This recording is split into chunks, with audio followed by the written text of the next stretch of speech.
अगर तुम यह चाहते हो कि तुम्हारा शरीर स्वस्थ हो तो केवल सोचने से कुछ नहीं होगा। तुम्हें रोज व्यायाम करना होगा, सही भोजन करना होगा, आलस्य छोड़ना होगा। यही अनुशासन है। अगर तुम यह चाहते हो कि तुम्हारा जीवन ज्ञान से भरा हो तो केवल यह चाहना कि काश मैं बुद्धिमान बनूं बेकार है। तुम्हें किताबें पढ़नी होंगी, ध्यान करना होगा, अपने भीतर प्रश्नों को गहराई से देखना होगा। यही अनुशासन है।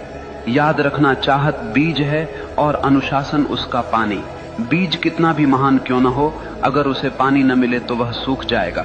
ठीक वैसे ही तुम्हारी चाहतें बिना अनुशासन के मर जाती हैं। आज दुनिया में लाखों लोग सपने देखते हैं, लेकिन केवल वही लोग सफल होते हैं जिनके पास अनुशासन है, क्योंकि सपनों को हकीकत तक पहुंचाने का काम केवल अनुशासन ही करता है। और अनुशासन कोई कैद नहीं है, अनुशासन तो आजादी है। आजादी इस बात की कि तुम अपने ही आलस्य, अपनी ही कमजोरियों और अपने ही डर से मुक्त हो जाओ। देखो, एक नदी जब तक बह रही है वह जीवन देती है, लेकिन वही नदी अगर बिखर जाए, फैल जाए तो केवल कीचड़ बन जाती है। अनुशासन नदी के किनारों जैसा है, जो तुम्हारी ऊर्जा को दिशा देता है, गहराई देता है और तुम्हें तुम्हारे मंजिल तक ले जाता है। इसलिए अगर तुम सच में वही बनना चाहते हो जो तुम चाहते हो तो केवल चाहने से कुछ नहीं होगा। तुम्हें अपने जीवन में अनुशासन की आग जलानी होगी। हर दिन, हर क्षण अपने लक्ष्य के लिए समर्पित होना होगा।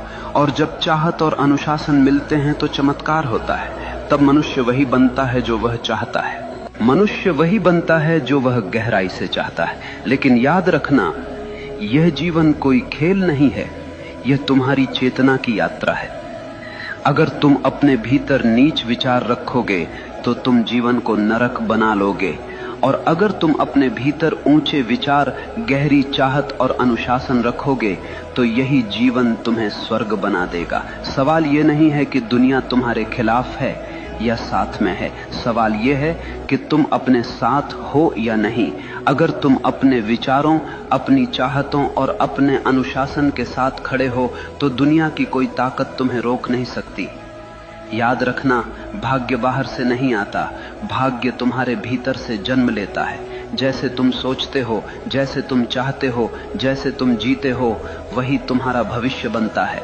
तो उठो, अपने डर को छोड़ो, अपने संदेह को जलाओ, अपनी चाहत को इतना गहरा बना लो कि वह तुम्हारी हर सांस में समा जाए, और फिर देखना पूरा ब्रह्मांड तुम्हारे रास्ते को साफ करने लगेगा।